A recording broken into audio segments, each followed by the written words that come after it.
Hello दोस्तों, मैं दीपांशु कुशवाहा आपके अपने YouTube channel study with talented boy में आप सभी का हार्दिक स्वागत करता हूं। देखिए, पिछले वीडियो में हमने आपको राइजोबियम कल्चर के बारे में संपूर्ण जानकारी दे दी थी। आज हम बात करेंगे कंपोस्ट के बारे में कि कंपोस्ट क्या होता है। ठीक है, और ये कई प्रकार की अलग अलग कंपोस्टें होती हैं, इनकी बनाने की विधि क्या है, इन सभी के बारे में आज हम बात करेंगे। देखिए, कंपोस्ट क्या है। कंपोस्ट जो है, जितने भी आपके ऐसे समझ लीजिए जैसे कि सूखे एवं हरे पत्ते, गोबर तथा जितना भी आपके घर से जो वेस्टेज मटेरियल होता है, वेस्ट मटेरियल यानी कि सब्जियों के छिलके, फलों के छिलके तथा पॉलीथिन, इन सभी को हम एक गड्ढे में एकत्र कर लेते हैं। और जब हम किसी गड्ढे में हम इनको एकत्र कर लेते हैं, एकत्र करने के बाद कुछ समय बाद उसमें क्या होता है, बैक्टीरिया उसको डिकम्पोज करते हैं। डिकम्पोज करने के बाद जो हमें पदार्थ प्राप्त होता है उसे हम कंपोस्ट कहते हैं। क्या कहते हैं? उसे हम कंपोस्ट कहते हैं। ठीक है, देखिए, कंपोस्ट जो है तैयार करने की कई अलग अलग विधियां हैं। कंपोस्ट तैयार करने की कई अलग अलग विधियां हैं, जिसमें से आपकी जो सबसे प्रचलित विधि है वह आती है आपकी बेंगलोर मेथड या बेंगलोर विधि। ठीक है, बेंगलोर विधि या ऐसे इंग्लिश में बेंगलोर मेथड बोलते हैं। जानकारी के लिए बता दें कि जो कंपोस्ट होता है उसे हिंदी में भी कंपोस्ट कहा जाता है और इंग्लिश में भी कंपोस्ट ही कहा जाता है। ठीक है, तो कंपोस्ट जो है हमने आपको बता दिया कि यह सूखे हरे पत्ते, हमारा जो वेस्टेज मटेरियल होता है, सिटी जो शहर में जो कूड़ा कचरा गार्बेज यानी कि है ना, और पत्तियों, सूखी हरी पत्तियों, गोबर, धान का पुआल और आपके जो घर में सब्जियों के छिलके, फलों के छिलके, इन सभी को हम एक गड्ढे में एकत्र कर देते हैं और एकत्र होने के बाद कुछ समय बाद में डिकम्पोज हो जाता है। मीन्स वह जो है उसको बैक्टीरिया डिकम्पोज कर देते हैं। तो उसके बाद जो हमें पदार्थ प्राप्त होता है सड़ा हुआ, उसे हम कंपोस्ट कहते हैं। देखिए, कंपोस्ट बनाने की अलग अलग विधि होती है, जैसे कि बेंगलोर मेथड है। बेंगलोर मेथड को जो है आपका CN आचार्य ने, किसने विकसित किया था, ये आपसे पूछा जाता है कि बेंगलोर विधि, कंपोस्ट बनाने की बेंगलोर विधि जो है वह किसने विकसित की थी। तो वह विकसित की थी CN आचार्य इंस्टीट्यूट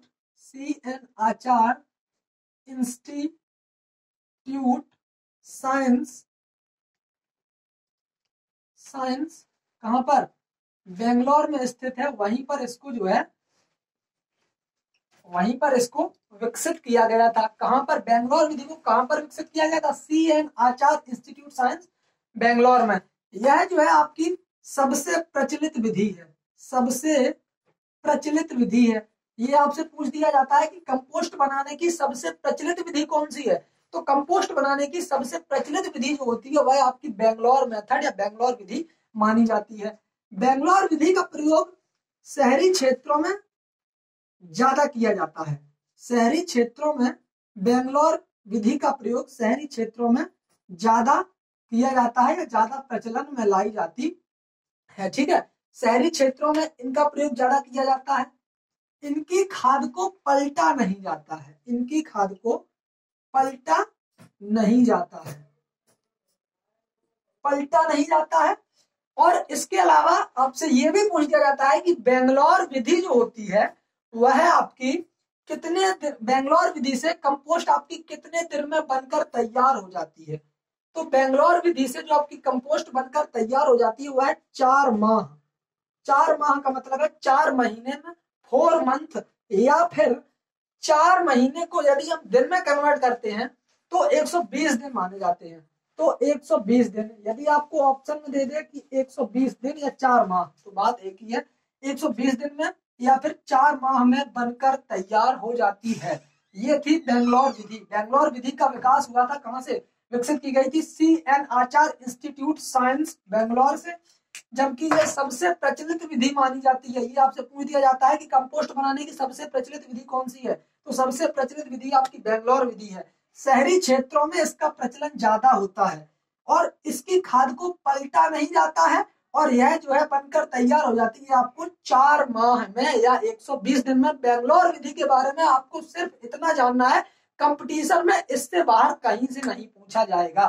तो आपको इसी प्रकार से जो हमने बनाया है, इसी प्रकार से एक फंडा बना ले, ठीक है, एक खाका सा बना लिया जाता है।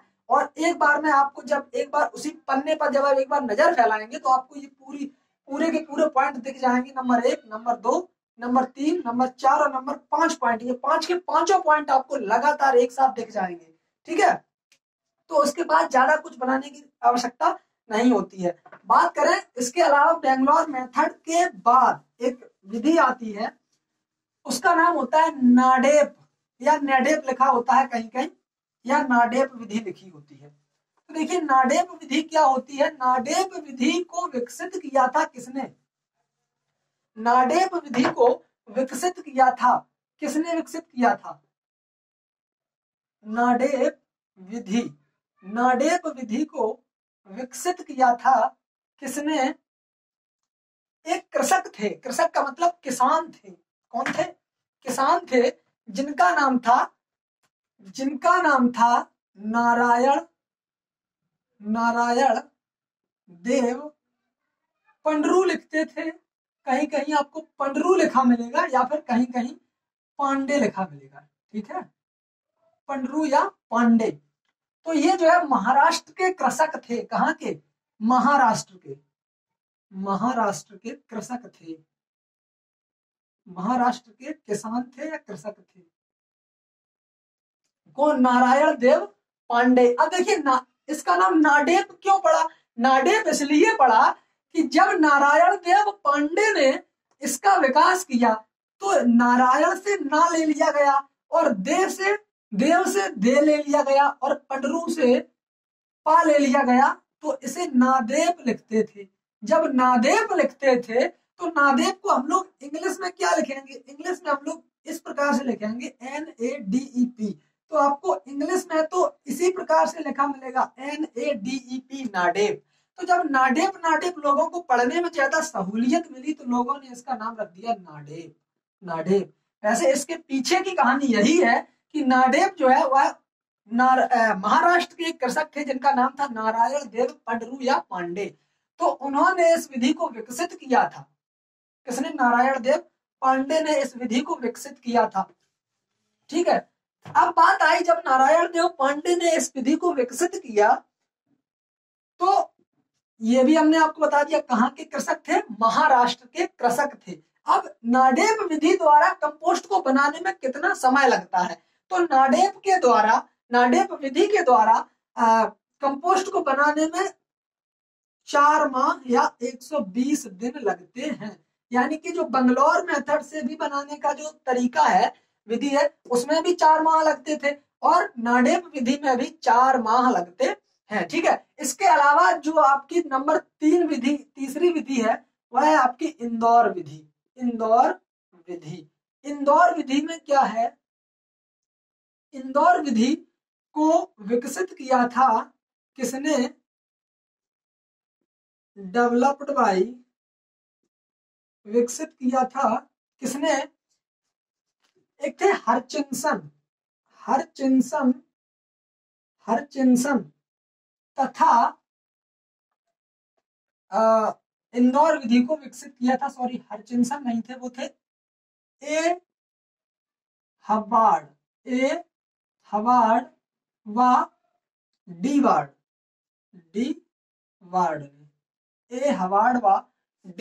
ने विकसित किया था। किसने किया था?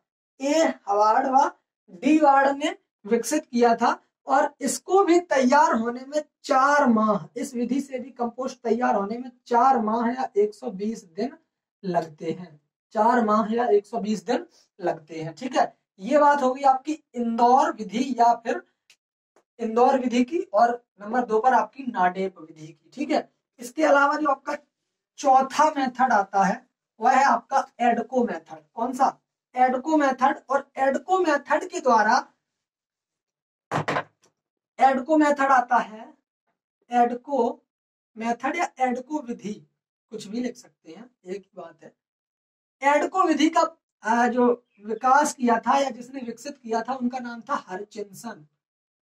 हरचिंसन तथा, ये कहाँ के थे, ये इंग्लैंड के रहने वाले थे। कहाँ के रहने वाले थे, इंग्लैंड के रहने वाले थे। हरचिंसन तथा रिचर्डिस, हरचिंसन तथा रिचर्डिस, ये दोनों वैज्ञानिक हरचिंसन तथा रिचर्डिस इंग्लैंड के रहने वाले थे। इन्होंने इस विधि को 1921 में, कब, 1921 में इस विधि को विकसित किया था। इसको तैयार होने में, इस विधि से कंपोस्ट तैयार होने में जो समय लगता है वह 4 से 6 सप्ताह का लगता है। तो बाकी के 3 जो मेथड हैं, बंगलौर मेथड, इंदौर मेथड और एडको मेथड, आपका जो है बंगलौर मेथड और इंदौर मेथड और नाडेप मेथड, इन तीनों में जो आपका समय लगता है वह आपका 4 माह लगता है। और इनके विकसित करता जो है, विकसित जो की थी वो अलग अलग, लेकिन जो एडको मेथड है वह जो है आपका सबसे कम समय में तैयार हो जाता है, 4 से 6 सप्ताह में कंपोस्ट बनकर तैयार हो जाती है। तो आपसे यह क्वेश्चन पूछा जाता है कि वह कंपोस्ट बनाने की वह विधि कौन सी है जिसमें सबसे कम समय लगता है, तो वह विधि आपकी एडको विधि, एडको विधि होती है। वह विधि आपकी कौन सी विधि, एडको मेथड, जो कि 4 से 6 सप्ताह में बनकर तैयार कर देती है। ये बात हो गई आपकी कंपोस्ट की पर्याप्त बात। यदि आपसे कंपोस्ट के बारे में पूछा जाएगा तो आपसे सिर्फ इतना पूछा जाएगा। अब बात करते हैं कंपोस्ट में, एक बहुत ही अच्छा कंपोस्ट माना जाता है जिसे हम जानते हैं वर्मी कंपोस्ट के नाम से। बात करेंगे वर्मी कंपोस्ट के बारे में, बात करेंगे वर्मी कंपोस्ट के बारे में। तो देखिए वर्मी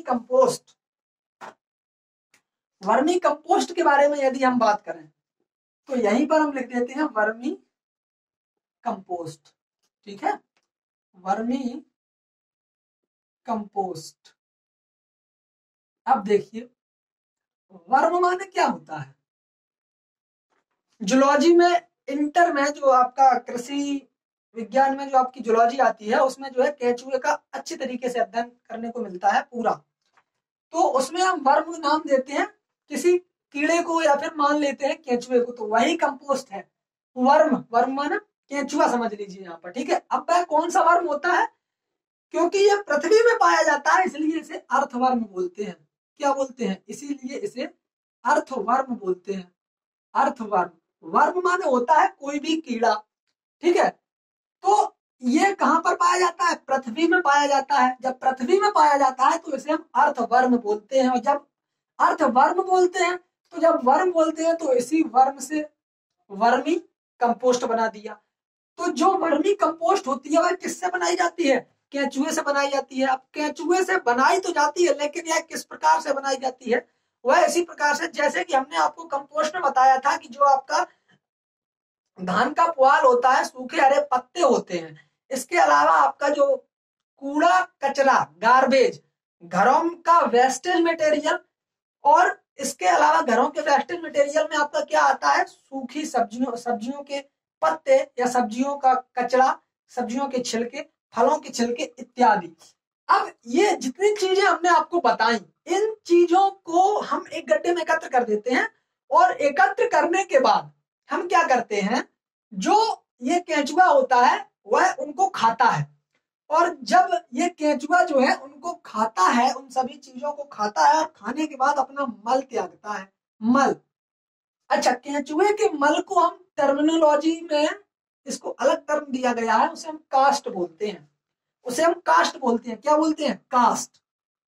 तो वर्मी कंपोस्ट केंचुए के द्वारा निकाला जाने वाला जो एक्सक्रेटा होता है उसे मल या फिर कास्ट बोलते हैं। तो जो कास्ट निकालता है उसी को हम वर्मी कंपोस्ट कहते हैं। क्या कहते हैं, उसी को हम वर्मी कंपोस्ट कहते हैं। चलिए एक बार फिर से देखिए, जो आपका सूखी हरी सब्जियां, उनके पत्ते या फिर उनका छिलका, सूखी हरी पत्तियां, है ना, सब्जियां और पत्तियां, उनके छिलके, फलों के छिलके, कूड़ा करकट या इसी को हम इंग्लिश में कहते हैं गार्बेज, धान का पुआल, इन सभी चीजों को या फिर बचे फसल के अवशेष को खा करके जो केंचुआ अपने मल के द्वारा बाहर निकालता है उसी को हम वर्मी कंपोस्ट कहते हैं, ठीक है। ये बात हो गई आपकी वर्मी कंपोस्ट के बारे में। अच्छा, वर्मी कंपोस्ट को जो है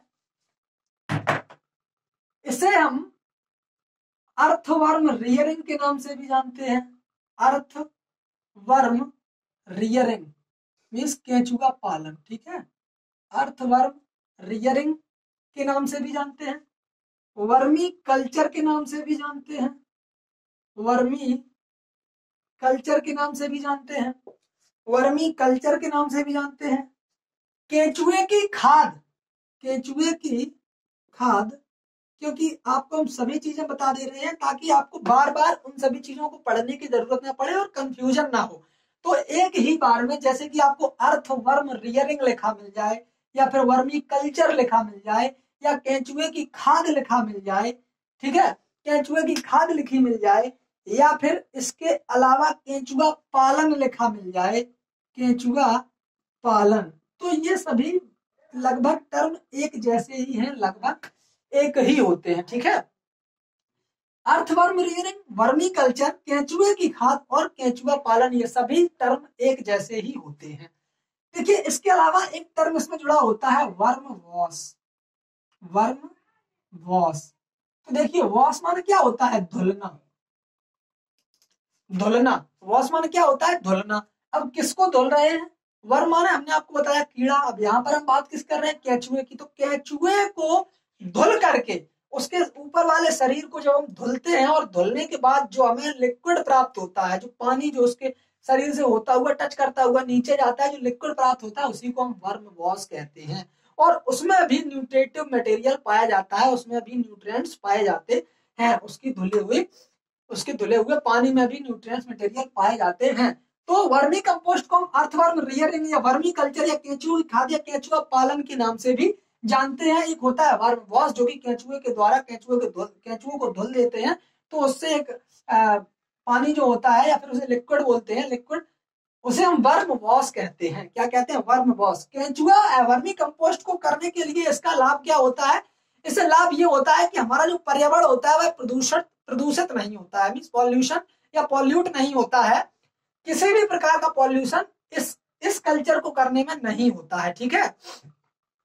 अब देखिए, जब कोई, अब यदि हम किसी भी कल्चर को करते हैं तो उसको करने के लिए हमें क्या होता है, कई लोगों की आवश्यकता होती है। और जब कई लोगों की आवश्यकता होती है तो हम जब कोई कल्चर करेंगे, जब लोग, हमें उनकी आवश्यकता होगी, तो आवश्यकता की पूर्ति करने के लिए जो लोग हम अपने पास ले आएंगे उनको रोजगार भी मिलेगा। उनको क्या मिलेगा, उनको रोजगार मिलेगा, ताकि जो है लोग इससे अपना रोजगार भी चला सकते हैं।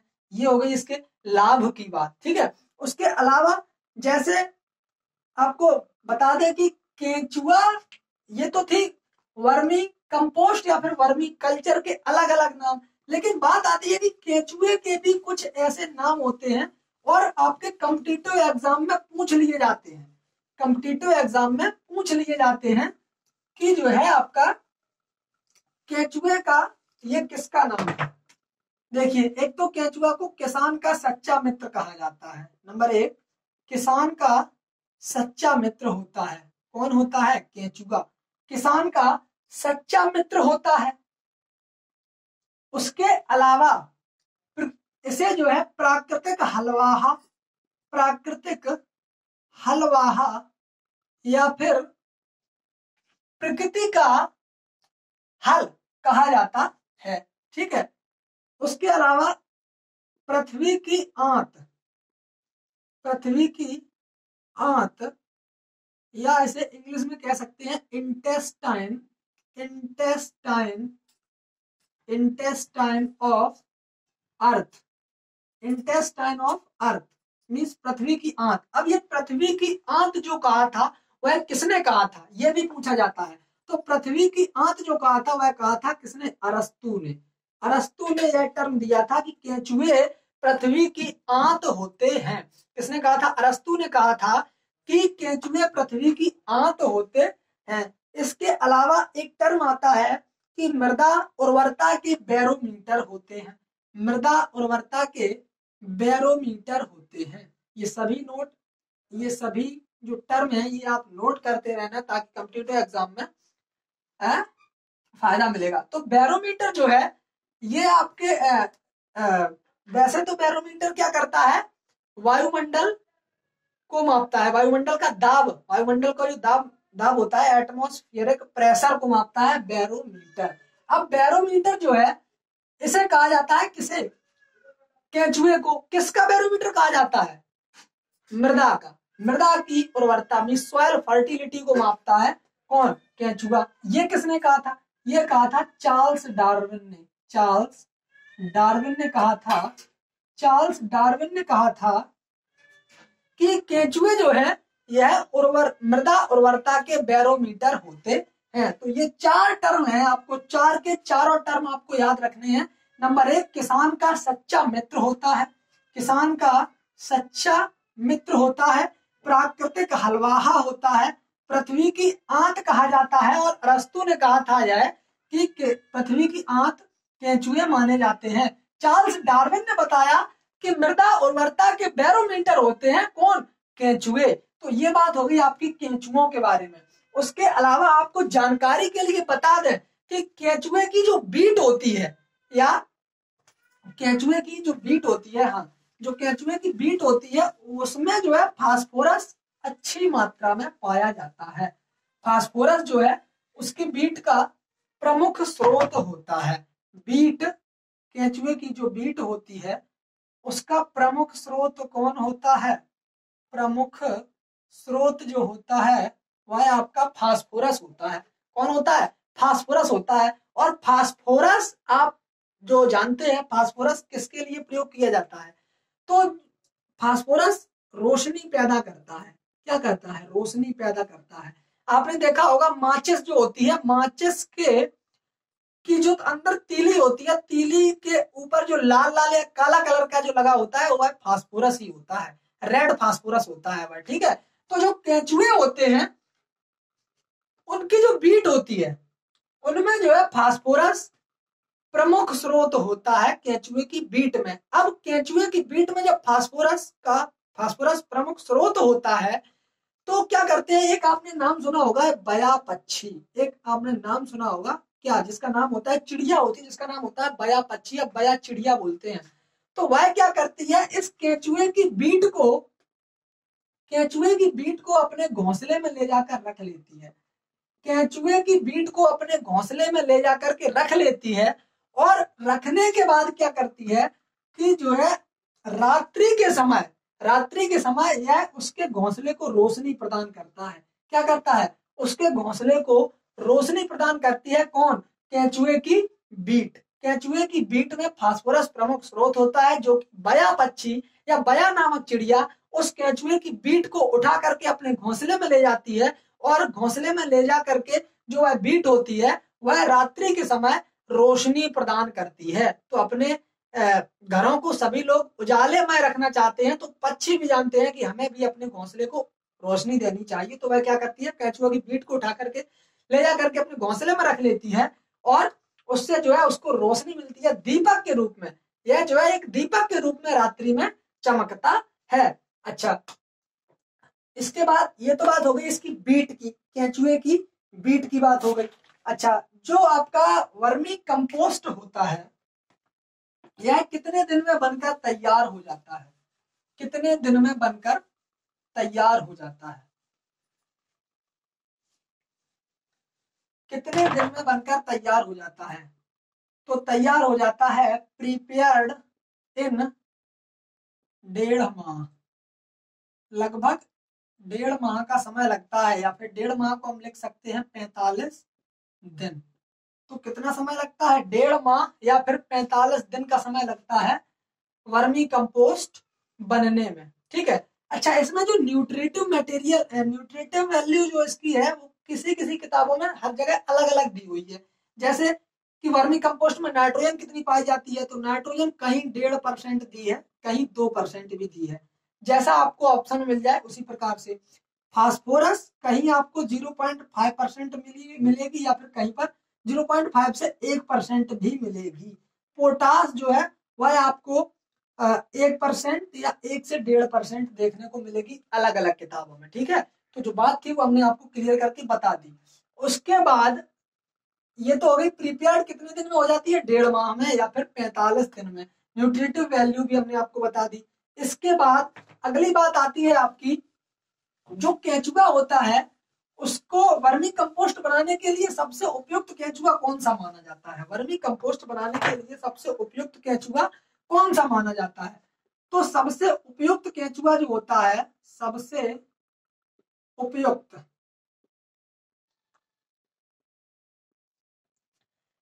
उपयुक्त जो केंचुआ होता है उसका नाम होता है एसिनिया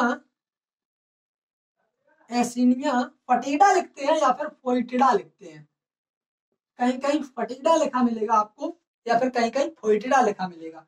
तो एसिनिया फोइटिडा नामक जो आपका केंचुआ होता है वह लाल रंग का होता है। कैसा होता है? लाल रंग का होता है। लाल रंग का होता है। और यह जो है आपका एपिजोइक होता है। कैसा होता है? एपिजोइक। तो यह सबसे अच्छा माना जाता है किसके लिए? वर्मी कंपोस्ट बनाने के लिए सबसे अच्छा माना जाता है एसिनिया फोइटिडा। लाल रंग का केंचुआ होता है जो कि एपिजोइक होता है। इसकी जो लंबाई होती है वह लगभग 4 इंच की लंबाई होती है। 4 इंच लंबा होता है। कौन सा? एसिनिया फोइटिडा नामक केंचुआ जो है यह 4 इंच लंबा होता है। इसके अलावा इसका जो वजन होता है वह 1 से 2 ग्राम इसका वजन होता है। 1 से 2 ग्राम इसका वजन होता है। और ये जो खाता है वह क्या खाता है? 90% तो organic matter, 90% organic matter means कार्बनिक पदार्थ, ऑर्गेनिक मैटर कार्बनिक पदार्थ को फीड करता है। और इसके अलावा 10% 10% जो है आपका मिट्टी खाता है। क्या खाता है? 10% मिट्टी खाता है और 90% कार्बनिक पदार्थ को खाता है या फीड करता है। तो ये बात होगी आपकी वर्मी कंपोस्ट के बारे में। वर्मी कंपोस्ट के बारे में हमने आपको बता दिया, संपूर्ण जानकारी दे दी। केंचुए जो है किसान का सच्चा मित्र कहे जाते हैं। केंचुए पृथ्वी की आंत कहे जाते हैं। किसने वह कहा था? इंटेस्टाइन ऑफ अर्थ किसने कहा था? अरस्तु ने बताया कि केंचुए पृथ्वी की आंत कहे जाते हैं। चार्ल्स डार्विन ने बताया कि केंचुए जो है मृदा और वर्ता के बैरोमीटर होते हैं। प्राकृतिक हलवाहा कहा जाता है कौन? केंचुआ। केंचुए से प्राप्त जो आपकी बीट होती है उसमें फास्फोरस प्रमुख स्रोत में पाया जाता है, जो कि बया पक्षी अपने घोंसले में ले जाकर के रात्रि के समय दीपक के रूप में उजाले के लिए ले जाती है और उजाला प्रदान करती है। ठीक है। इसके अलावा यह जो है 1.5 माह में बनकर तैयार हो जाती है। और 1.5 माह में बनकर तैयार होने के बाद इसकी जो न्यूट्रिटिव वैल्यू हमने आपको बताई हुई है, आपको हमने बता ही दी। और एक बात और आती है कि जो आपका केंचुआ होता है, एक केंचुआ 6 माह में 250, एक केंचुआ 6 माह में 250 केंचुए पैदा करता है। तो यह भी एक कॉम्पिटिटिव एग्जाम में पूछा जाने वाला क्वेश्चन है कि एक केंचुआ 6 माह में 250 केंचुए पैदा करता है। अब 250 केंचुए पैदा करता है यानी कि एक सप्ताह में, यह जो है एक सप्ताह में 2 से 3 कोकून, एक वीक लिख सकते हैं हम इसे, एक वीक में 2 से 3 कोकून बनाता है। 2 से 3 कोकून, 2 से 3 कोकून बनाता है। ठीक है। और यह जो है 4 सप्ताह में प्रजनन योग्य हो जाता है। 4 सप्ताह में प्रजनन योग्य हो जाता है। कौन? केंचुआ। तो देखिए यह जो है केंचुआ आपका 4 सप्ताह में प्रजनन योग्य हो जाता है। एक वीक में 2 से 3 कोकून बनाता है या एक सप्ताह में 2 से 3 कोकून बनाता है। एक केंचुआ 6 माह में 250 केंचुआ को पैदा करता है। सबसे उपयुक्त जो वर्मी कंपोस्ट बनाने के लिए जो केंचुआ प्रयोग में लाया जाता है वह आपका एसिनिया फोइटिडा नामक केंचुआ होता है, जो कि छोटे छोटे केंचुए, एक पैकेट में 200 ग्राम का पैकेट आता है, उनको हम डब्बों में गड्ढे में भर करके पूरा वो हमने जो आपको बताया धान का पुआल और कूड़ा कचड़ा जितना भी होता है गार्बेज वगैरह वो सभी उसमें डाल देते हैं। और जो 200 ग्राम का पैकेट होता है उस गड्ढे में हम डाल देते हैं। केंचुए के छोटे छोटे उसमें कल्चर किया हुआ पैकेट में आता है, क्योंकि उसमें हम डाल देते हैं। और वह जो है 1.5 माह बाद हमें प्राप्त पूरी खाद वर्मी कंपोस्ट 1.5 माह बाद हमें तैयार मिल जाती है। एसिनिया फोइटिडा लाल रंग का केंचुआ होता है जो कि एपिजोइक होता है। लंबाई 4 इंच होती है, वजन 1 से 2 ग्राम होता है, 90% ऑर्गेनिक मैटर को फीड करता है और 10% मिट्टी को फीड करता है। ये बात थी, हमने आपको कंपोस्ट, वर्मी कंपोस्ट तथा केंचुए के बारे में संपूर्ण जानकारी दे दी। इससे ज्यादा कंपटीशन में आगे नहीं पूछा जाएगा। ठीक है। तो यदि वीडियो अच्छा लगा हो तो वीडियो को लाइक, कमेंट, शेयर अवश्य करें। ठीक है। और कमेंट सेक्शन में हमें बताएं कि वीडियो कैसा लगा। ठीक है, मेहनत बहुत ज्यादा लगती है भाई साहब, लाइक अवश्य कर दिया करें। तो यदि अभी तक आपने हमारे चैनल को सब्सक्राइब नहीं किया है तो सब्सक्राइब कर लें, और यदि आप अभी तक टेलीग्राम ग्रुप पर नहीं जुड़े हैं तो टेलीग्राम ऐप में जाएं और वहां पर स्टडी विथ टैलेंटेड बॉय करके हमारा आपको चैनल मिलेगा, वहां पे आप उसको ज्वाइन कर लें, तो जो है आपको कुछ जानकारी उससे मिलती रहेगी। आगे मिलेंगे आपसे अगले वीडियो में, तब तक के लिए जय हिंद, जय भारत, धन्यवाद।